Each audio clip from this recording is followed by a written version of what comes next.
Hello everyone. Today I'm going to tell you about an issue I'm having with this remote control.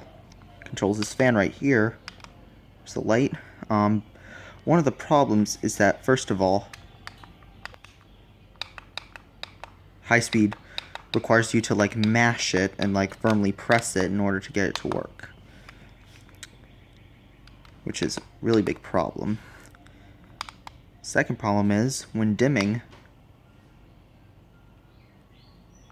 sometimes the light just blinks on and off.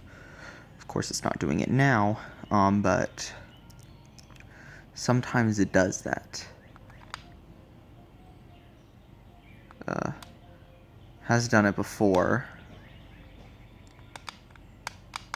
That's not important right now. Sometimes it does that. But third problem is that medium and high switch places on the remote, so we'll turn it on to high.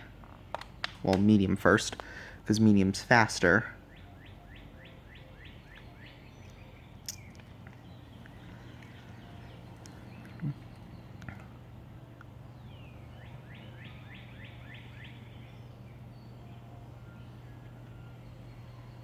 And yes, that is its fastest speed. It has a bad capacitor.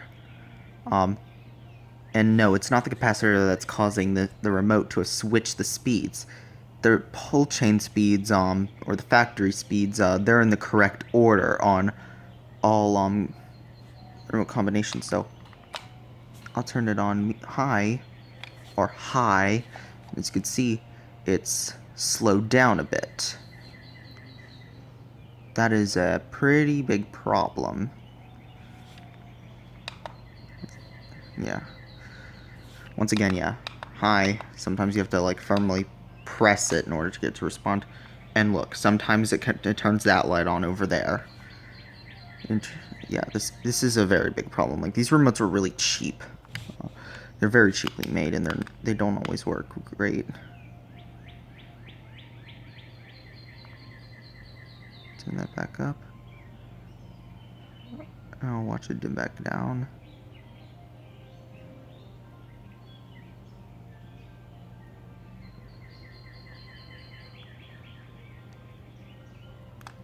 Yeah, I'll turn it off. And I'll turn the fan off, yeah.